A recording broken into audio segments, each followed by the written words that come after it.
저는 동네에서 작은 세탁소를 운영하는 사람입니다. 하루의 대부분을 세탁기와 다리미 옆에서 보내고 손님들의 옷에 남은 작은 자국들을 눈여겨보는 일이 제 일이자 습관입니다. 사람들 옷의 주름과 바느질 자국을 통해 그 사람의 생활이 조금은 들여다 보인다고 믿는 사람입니다. 그러니까 제가 평생 쌓아온 관찰력은 일종의 감각이자 저를 지켜준 도구였어요. 어느 날 가게에서 일하다가 우연히 남편 옷의 세탁 태그 사진을 보고 묘한 불안이 스며들었습니다. 집에서 본 셔츠와 비슷하면서도 그 태그가 호텔 세탁 명단 속에 있는 것을 발견했을 때는 심장이 내려앉는 느낌이었어요.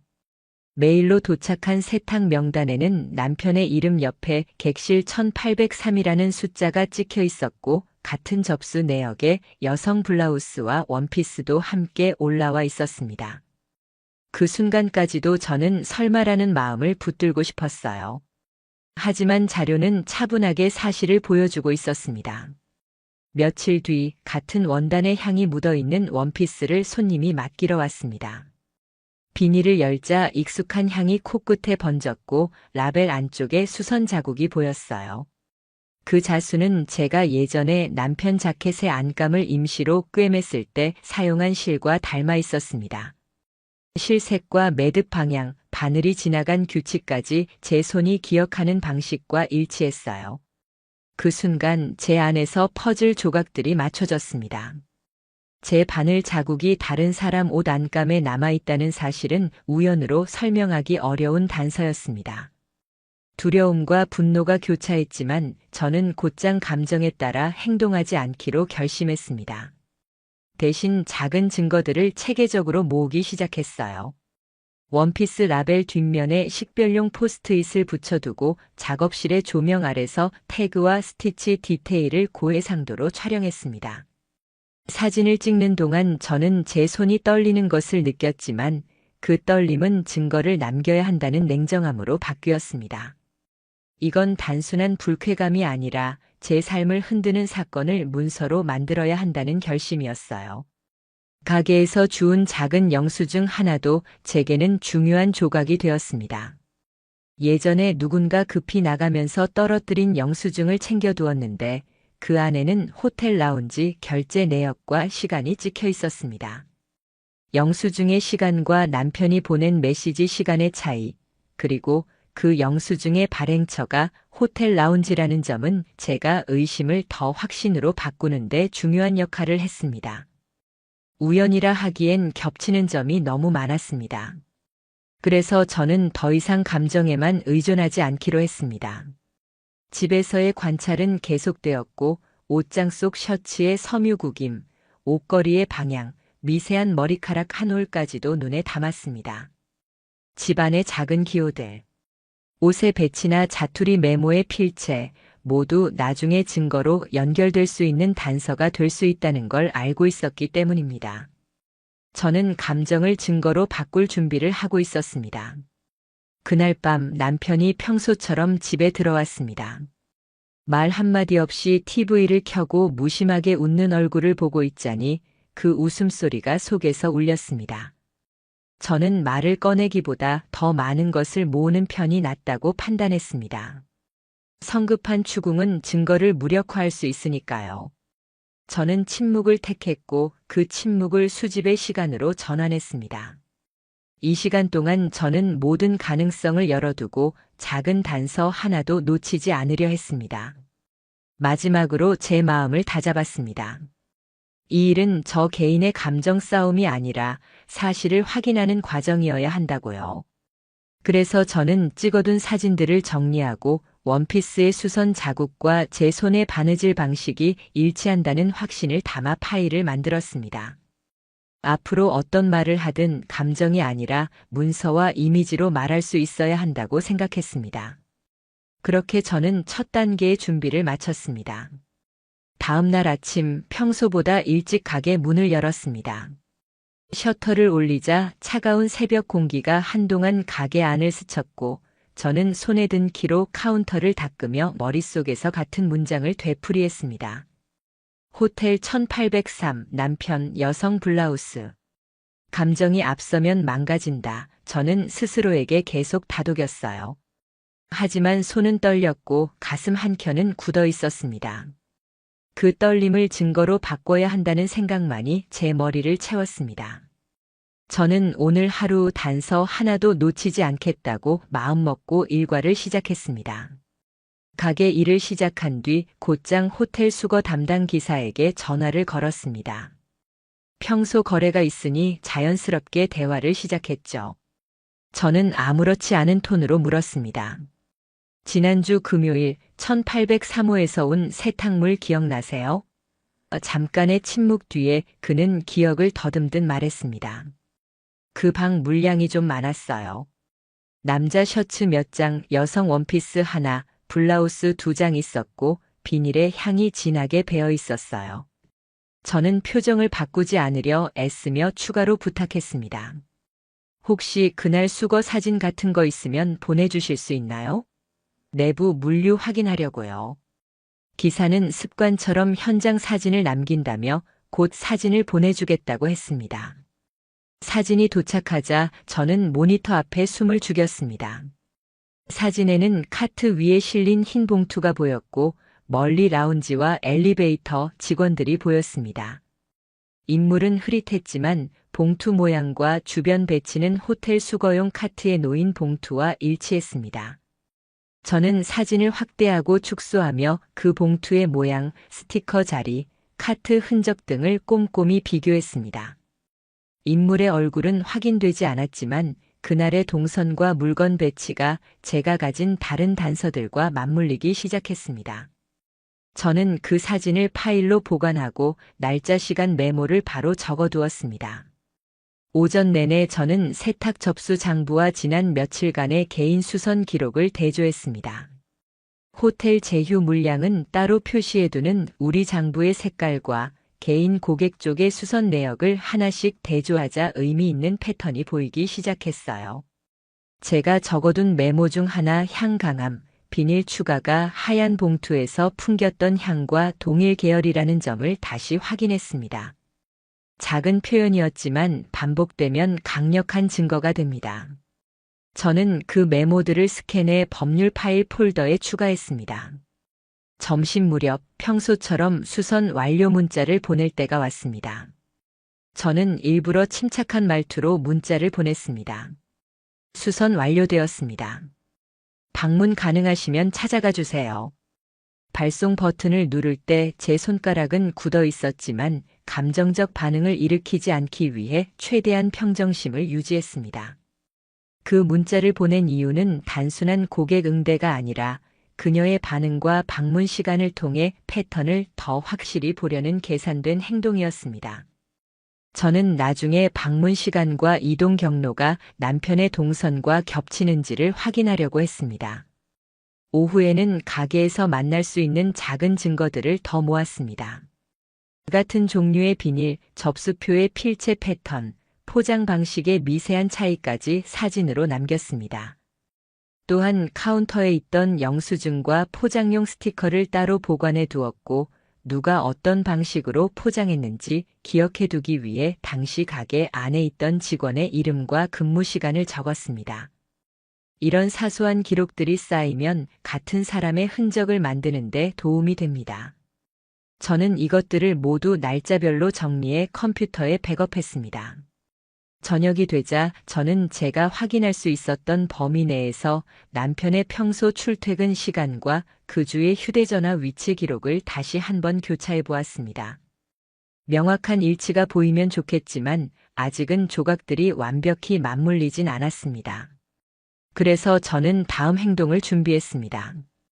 다음 날 저는 카페 착석으로 호텔 로비를 관찰하는 일을 계획했고 필요하면 다시 수거 기사와 연락해 추가 사진을 요청하기로 했습니다.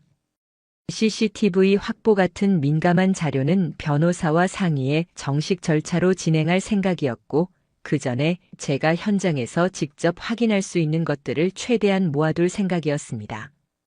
그날 밤 가게 문을 닫으며 저는 조용히 목록을 점검했습니다. 수거 사진, 접수 장부, 향과 비닐의 일치, 수선 접수 기록, 수선 완료 문자 발송 기록, 그리고 제가 정리한 날짜별 파일들. 이 항목들이 모여 하나의 흐름을 만들 때 우연이라는 변명이 줄어들 것이라고 저는 믿었습니다. 저는 이 흐름을 끊지 않기 위해 다음 날의 관찰 포인트와 필요한 질문 리스트를 메모장에 적어 침대 옆에 놓아두었습니다. 그 메모는 단순한 분노의 기록이 아니라 앞으로 법적 절차에서 말할 근거를 쌓기 위한 계획이었습니다. 그 주 주말, 저는 일부러 세탁소 문을 평소보다 일찍 닫았습니다. 손님들이 별로 없다는 핑계였지만 진짜 이유는 가방 안에 든 파일과 메모 때문이었어요. 지난 며칠 모아둔 사진들, 영수증, 스캔한 장부 복사본이 조심스럽게 정리되어 있었고 제 손에는 작은 메모장이 단단히 쥐어져 있었습니다. 저는 오늘 호텔을 직접 가서 제 가설이 맞는지 하나씩 확인해 보기로 마음먹었어요. 운전하면서도 머릿속엔 숫자들이 맴돌았어요. 17시 15분, 18시 42분, 1803호. 시간표처럼 박혀있던 그 숫자들이 오늘의 움직임을 지휘하는 지휘봉 같았습니다. 저는 호텔에 도착해 로비를 천천히 걸었습니다. 겉으로는 평범한 투숙객처럼 보이려 애썼어요. 라운지 소파에 앉아 주변을 관찰하는 동안 저는 손에 든 파일을 다시 한번 훑었습니다. 라운지 영수증과 하우스키핑 로그, 수거 사진과 세탁 접수 장부의 시간들이 자연스럽게 맞물리는지 확인하려는 목적이었어요. 라운지에는 손님들이 조용히 얘기하고 있었고 직원들은 일상 업무를 수행하고 있었습니다.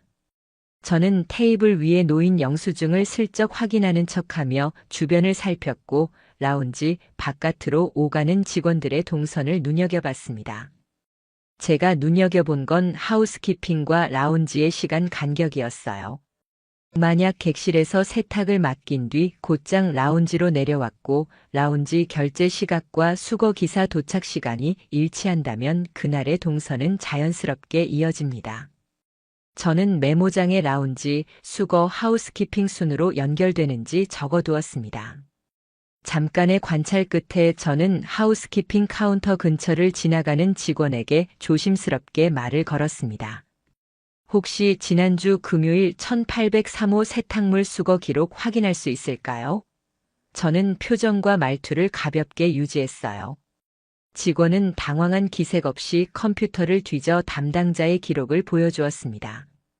그 기록엔 담당 이니셜과 수거 시각이 적혀 있었고 제가 가진 세탁 접수 장부의 시간과 일치했습니다. 저는 숨을 들이켰습니다. 이 작은 일치가 제게 더 큰 확신을 줬습니다. 다음으로 저는 하우스키핑의 멤버십 스티커와 라운지 영수증을 대조해 보았습니다. 라운지 영수증의 테이블 번호, 결제 시간, 사용된 카드 종류 등 세부 정보가 제 파일 속 영수증과 맞물리자 저는 점점 더 냉정해졌습니다. 모든 게 단순한 우연으로 보기에는 복잡하게 얽혀 있었습니다. 저는 휴대폰에 있던 사진들을 다시 열어 비교했고 그 자리에서 사진 몇 장을 촬영해 제 파일에 추가했습니다. 증거는 숫자와 이미지로 남겨야 했습니다. 호텔에서 돌아오는 길, 저는 가게에 들러 추가로 확보한 자료들을 정리했습니다. 수선 기록 카드 사본을 프린트해 바탕화면 폴더에 넣었고 영수증 뒷면의 서명과 남편의 메모에서 발견한 필체를 나란히 놓아 비교했습니다.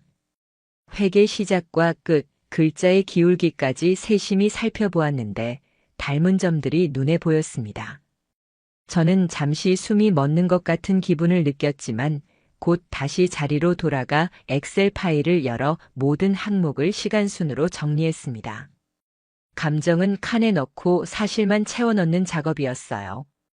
그날 오후 윤민지라는 이름의 고객이 가게에 왔습니다. 저는 일부러 밝은 표정을 유지하고 계산대 뒤에서 대화를 나눴습니다. 그녀는 원피스를 맡겼고 제가 맡았던 그 옷을 집어들었을 때 코끝에 익숙한 향이 스쳤습니다. 제 손은 자연스럽게 라벨을 확인했고 그 안쪽에 남은 수선 자국이 제 기억 속 바느질 방식과 일치함을 확인했습니다. 저는 조심스럽게 사진 몇 장을 더 찍었습니다. 이 순간이야말로 제 파일들이 하나로 엮이는 단서가 되는 지점이었어요. 저녁이 되자 저는 변호사 상담을 예약했습니다. 모든 것을 혼자 끌고 가기엔 위험하다는 사실을 너무 잘 알고 있었거든요. 법적 절차 없이 CCTV나 통신 기록을 임의로 확보하는 것은 문제가 될 수 있으니 앞으로 필요한 자료는 변호사와 상의해 정식 절차를 통해 요청할 생각이었습니다. 변호사와의 상담에서 저는 지금까지 모은 자료 목록을 정리해 보여줄 예정이었고, 그 자료들이 법원에서 증거로 인정될 수 있도록 보관 방법과 추가로 필요한 항목을 정확히 물어볼 작정이었습니다. 밤이 깊어 저는 마지막으로 오늘의 목록을 점검했습니다. 호텔 접수 시간과 라운지 영수증 시간의 일치, 수거 사진과 봉투의 형태 일치, 수선 자국의 유사성, 픽업 차량의 GPS 운행 기록까지. 이 모든 것을 시간 순으로 배열했을 때 우연이라는 설명은 점점 힘을 잃어갔습니다. 저는 이제 다음 단계, 호텔 로비 관찰을 좀 더 체계적으로 하는 1. 변호사의 법적 절차 진행, 카드 사용 내역 통신 기록의 공식 요청을 준비하기로 했습니다. 제 목표는 단 하나였습니다. 감정이 아니라 확실한 문서와 기록으로 이 사건을 말로 증명하는 것. 저는 그렇게 제 분노를 차분히 정리해 파일로 만들고 잠자리에 들었습니다. 4단계. 저는 아침에 일찍 문을 열고 가게 안을 정리한 뒤 변호사 사무실로 향했어요. 가방 안에는 지난주부터 모아둔 사진들, 영수증, 수선 기록, 하우스키핑 로그 복사본, 수거 사진 파일이 정리되어 있었고 제 손에는 앞서 적어둔 시간표와 메모가 들려 있었어요. 변호사를 처음 만났을 때는 목소리가 떨렸지만 저는 준비해온 파일들을 하나씩 조용히 건넸습니다. 변호사는 자료를 차분히 넘기며 상황을 정리해 주었고 제게 앞으로 해야 할 절차를 구체적으로 설명해 주었어요. 저는 변호사 앞에서 제 억울함을 길게 말하기보다 증거를 어떻게 법적 절차로 연결할지에 대해 묻는 데 집중했습니다. 변호사는 먼저 증거의 연결고리를 명확히 할 것을 권했고 호텔 측에 CCTV 영상과 하우스키핑 로그, 세탁소 제휴 내역, 라운지 영수증 원본을 법원 명령으로 확보해야 한다고 설명했습니다. 또한 카드 사용 내역과 통신사 위치 기록은 임의로 조회할 수 없으니 저와 남편의 동선 비교를 위해 필요하면 법적 동의서나 법원 절차를 통해 정식으로 요청해야 한다고 했어요. 변호사는 제가 이미 모아둔 접수 장부와 사진들이 큰 힘이 될 수 있다고 말하면서도 향후 절차에서 증거의 보관 방식과 원본 보존이 매우 중요하다고 거듭 강조했습니다. 제가 특히 걱정했던 것은 CCTV나 통신 기록을 개인적으로 확보하다가 오히려 불리해지는 상황이 생기지 않을까 하는 부분이었어요. 변호사는 그 점을 명확히 해주었어요. CCTV는 호텔 측이나 관리회사에 보존 요청을 보낸 뒤 법원의 수색 증거 보전 명령이나 정식 제출 요구로 확보해야 하고 통신 기록이나 카드 내역 역시 법원의 허가 또는 당사자 동의 없이 임의로 열람하면 법적 문제가 될 수 있다는 점을 분명히 했습니다.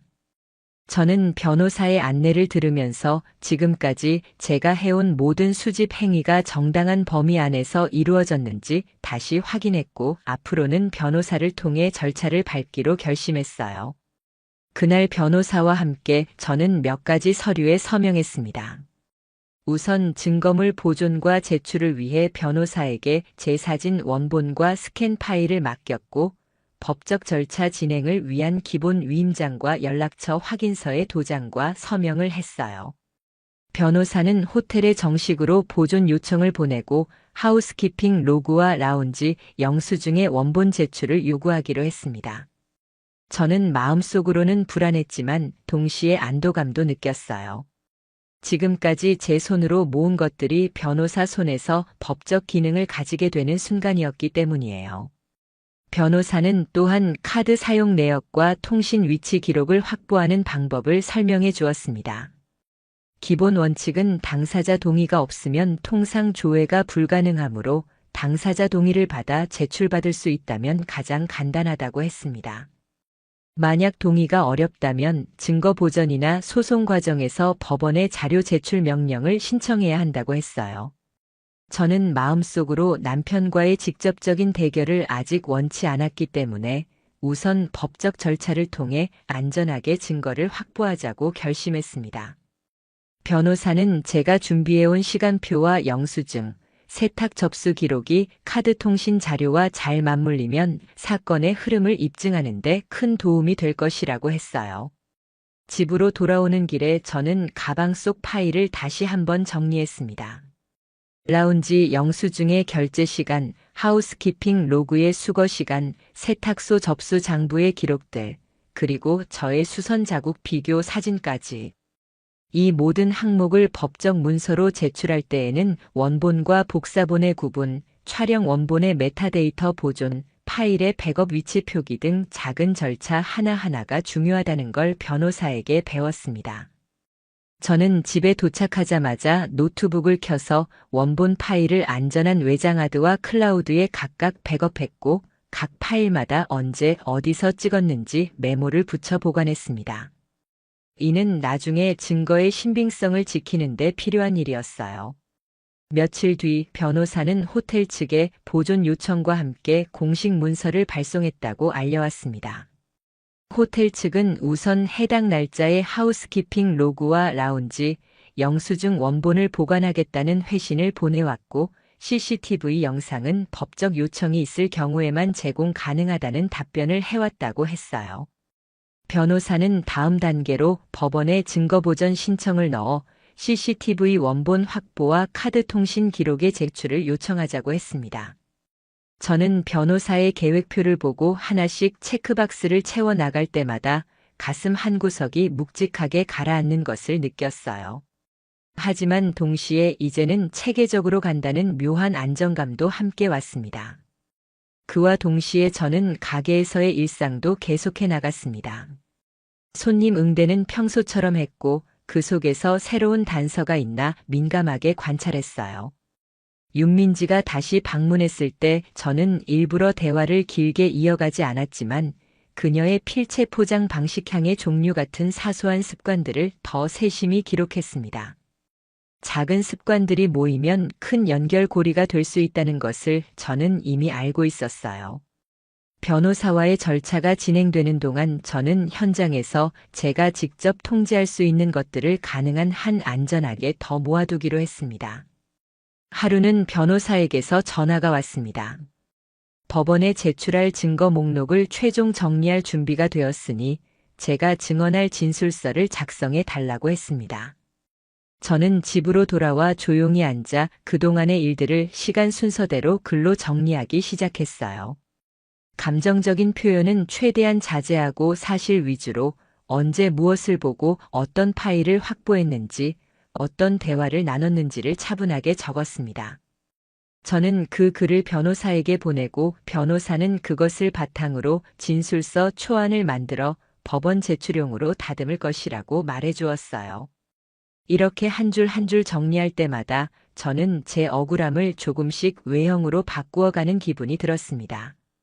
그날 밤 저는 침실 불을 끄고 천장에 누워 오래전 우리 결혼 전의 기억들을 떠올렸습니다. 상황은 무섭고 아프지만 저는 이제 감정에 휩쓸리지 않고 절차로 맞서기로 했어요. 변호사가 준비한 다음 단계는 법원에 증거보전 신청을 넣어 CCTV와 통신, 카드 내역의 확보를 시도하는 것과 확보된 자료를 토대로 상대방에게 법적 통지를 보내는 것이었어요. 저는 그 모든 과정에 협조하기로 마음먹었고 이제 남은 것은 시간과 법률 절차가 만들어낼 결과를 묵묵히 기다리는 일이었습니다. 노란도시락님 요청하신 대로 5단계 대본을 준비했습니다. 다음 단계로 이어질 수 있도록 사건 전개와 감정선, 법적 절차 묘사를 자연스럽게 연결했습니다. 아래는 이야기 형식의 대본입니다. 5단계. 첫 재판날 아침 저는 평소보다 일찍 집을 나섰습니다. 회색 건물 앞에 서서 햇빛을 바라보니 그 빛이 오늘따라 더 차갑게 느껴졌습니다. 가방 안에는 변호사와 함께 정리한 증거 파일들이 단단히 들어 있었고 제 손엔 그동안 적어둔 메모 하나가 쥐어져 있었습니다. 숨을 깊게 들이켠 뒤 저는 법원 건물 안으로 들어갔습니다. 방청석에 앉아 있을 때도 제 심장은 고요하지 않았지만 가능한 한 차분하게 서류를 손에 쥐고 있었습니다. 저는 오늘의 목표가 감정 표출이 아니라 사실을 차근차근 보여주는 것임을 스스로에게 되새겼습니다. 곧 문이 열리고 피고들이 들어왔습니다. 남편은 평소보다 수척해 보였고 옷매무새도 흐트러져 있었습니다. 윤민지는 눈밑이 어두웠고 고개를 숙이고 있었습니다.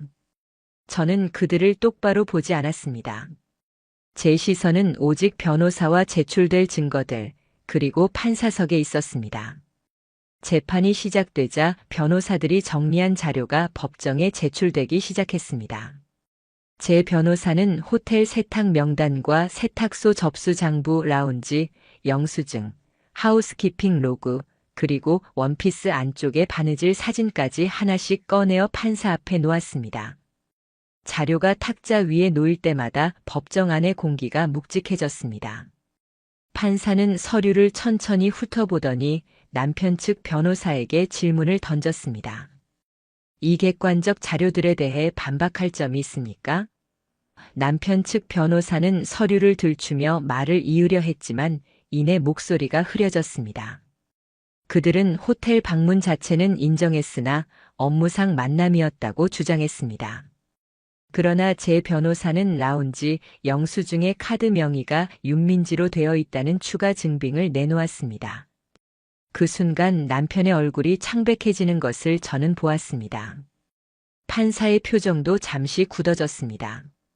윤민지 측 변호사에게도 같은 질문이 이어졌습니다. 이 결제 내역과 세탁 기록, 그리고 위치 기록이 모두 같은 시간대에 포착되었는데 우연으로 보십니까? 짧은 침묵 후 그녀의 변호사는 우연일 수 있습니다라고 답했지만 목소리에 힘이 없었습니다. 저는 그 말을 듣고 속으로 생각했습니다. 우연이라는 말은 증거들이 연결되어 있을 때 설 자리를 잃습니다. 제가 모아둔 조각들이 하나로 맞춰지는 순간 법정의 균형도 조금씩 기울기 시작했습니다. 재판은 길게 이어지지는 않았지만 제게는 중요한 전환점이었습니다. 판사는 증거들을 꼼꼼히 확인했고 법정 내 분위기는 점점 저에게 유리하게 흘러갔습니다. 서류와 사진, 영수증, 로고들의 시간대가 서로 맞물리자 변호사들 사이의 말도 점점 줄어들었습니다. 저는 방청석에 앉아 모든 것이 기록으로 남는다는 사실을 느끼며 차분해졌습니다. 재판이 끝난 뒤 복도에서 변호사가 다가와 속삭였습니다. 이 정도면 사실상 이긴 겁니다. 다음 기일에는 배상액 조정 논의로 넘어갈 가능성이 큽니다. 그 말을 들었을 때 저는 한동안 숨을 놓지 못하고 벽에 기대 서 있었습니다. 법원을 나서는 길 뒤에서 들리는 작은 목소리에 저는 발걸음을 멈추지 않았습니다. 누군가 미안해요라고 했지만 저는 돌아보지 않았습니다. 그 말 한마디로 제 억울함이 사라지지는 않았기 때문입니다. 집에 돌아온 남편은 어색한 표정으로 민지가 많이 힘들어하더라라고 말했지만 저는 차갑게 대답했습니다. 그날 저녁 저는 집안에 불을 끄고 텅 빈 공간을 바라보며 이 싸움이 단지 개인의 감정 탈환을 넘어선 일임을 다시 한번 깨달았습니다. 제 목적은 명확했습니다. 책임을 묻고 그로 인해 제 삶이 받아야 했던 피해를 문서로 확인받는 일. 저는 그 목표를 향해 차분히 걸어가기로 마음먹었습니다. 며칠 뒤 변호사로부터 연락이 왔습니다. 상대 측에서 일부 위자료를 조건 없이 지급하겠다는 제안을 해왔지만 금액을 줄여달라는 요청이 있다는 내용이었습니다. 저는 단호하게 대답했습니다. 줄이지 마세요. 합의하지 않습니다. 끝까지 갑니다. 변호사는 제 의사를 전달하고 결과를 기다리겠다고 했습니다. 그 소식을 들으며 저는 이상하게도 복잡한 감정 대신 냉정함이 더 크게 일렁이는 것을 느꼈습니다. 사람들의 말과 시선이 그녀의 주변을 바꾸고 남편의 직장에서도 불이익이 생긴다는 소문이 돌았습니다. 그러나 저는 그런 소문에 신경 쓰지 않기로 했습니다. 저는 법정에서 제 권리를 확인받을 때까지 멈추지 않을 것입니다. 재판 후의 일상은 이전과 같지 않았습니다.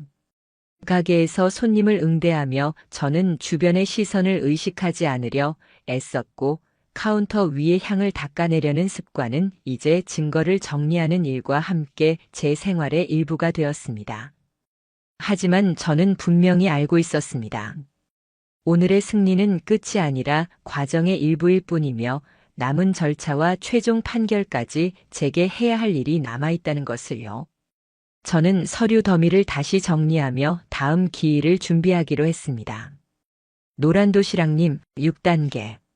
마지막 변론 기일이 열린 날 법정안은 이상하리만큼 고요했어요. 변호사들이 서류를 정리하는 소리만 간헐적으로 들렸고 저는 무릎 위에 놓인 서류철을 꼭 쥔 채로 숨을 고르고 있었습니다. 오늘이 끝이라는 생각이 제 머릿속을 가득 채웠고 동시에 끝이 아니더라도 이 순간만큼은 담담하게 서 있어야 한다고 다짐했어요. 판사가 천천히 의자에 앉아 제출된 증거들을 다시 한번 훑어보더니 침착한 목소리로 입을 열었어요. 제출된 증거와 진술 그리고 기록을 종합했을 때 피고 윤민지 씨와 원고 배우자의 부정행위 사실이 인정됩니다. 그 말을 듣는 순간 법정의 공기가 변한 것 같았어요. 제가 그동안 하나씩 모아둔 사진과 영수증, 하우스키핑 로그, 수선 자국 비교가 결국 판사의 판단으로 연결되는 순간이었죠. 판결문의 문장이 이어질수록 제 가슴은 이상하게도 무겁지 않았습니다. 분노가 증명으로 바뀌는 장면을 목도하는 듯한 차분하고 묵직한 감정이었어요. 판사는 피해 회복과 관련된 금전적 배상에 대해서도 구체적인 지시를 내렸고 그 문장이 허공에 내려앉는 동안 피고 쪽의 표정이 조금씩 굳어지는 것이 눈에 들어왔습니다. 저는 그들이 어떤 말을 할지보다 이 결과가 제 일상에 어떤 의미를 주는지를 더 생각하려 했어요. 판결이 마련되자 법정안은 짧은 정적과 함께 숨소리만 들렸습니다. 윤민지는 두 손을 무릎 위에 얹고 고개를 숙인 채 손가락이 떨리는 모습이었고 남편 쪽은 굳은 표정으로 변호사와 눈을 마주치지 않았어요. 두 사람 모두 말이 없었고 그 침묵 자체가 이미 말보다 무거운 결과를 말해주고 있었습니다. 저는 그 자리에서 그들의 말이 필요 없다는 것을 느꼈습니다. 문서 한 장이 사람들의 관계를 바꾸는 힘을 가질 수 있다는 사실이 비로소 피부에 닿는 순간이었어요.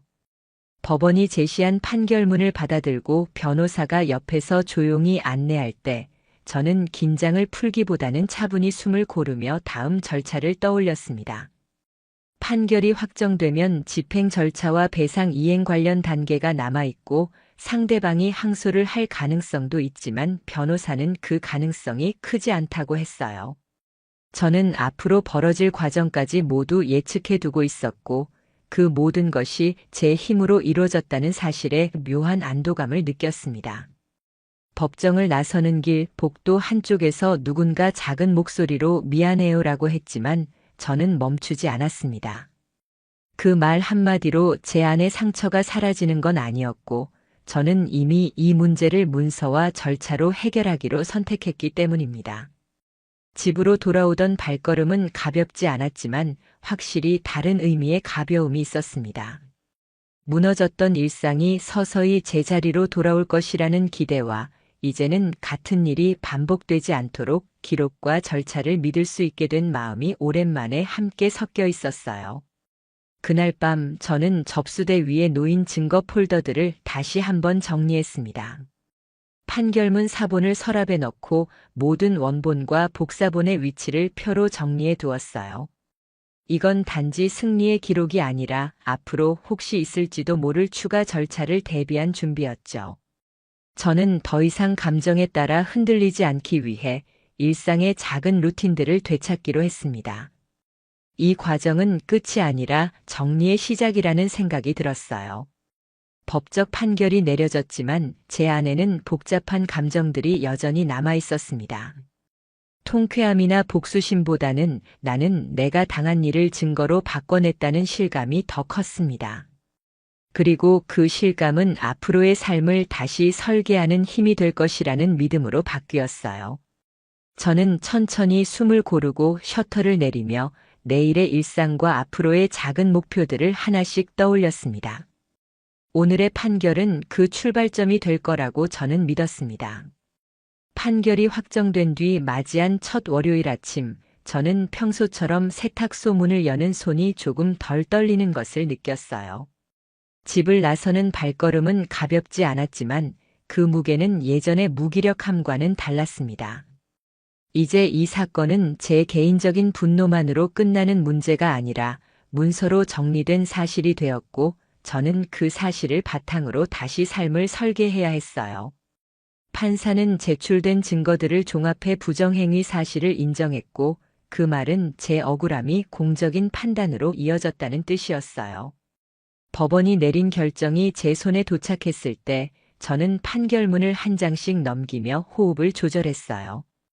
그 문서에 적힌 문장들이 단지 종이 조각 이상으로 느껴지는 순간 제 안의 감정은 복잡하게 뒤섞였습니다. 기쁨도 통쾌함도 여전히 아픈 상처도 있었습니다. 저는 한동안 말없이 판결문을 책상 위에 놓아두고 창밖을 바라보며 천천히 숨을 쉬었어요. 법적 판단이 저에게 준 가장 큰 선물은 이제 더 이상 내가 혼자 증명해야 한다는 불안에서 조금은 벗어났다는 점이었죠. 판결 이후 주변의 반응은 예상보다 빠르게 바뀌었어요. 소문이 퍼지며 상대방의 생활에 변동이 생겼고 그 영향이 제 귀에 전해졌습니다.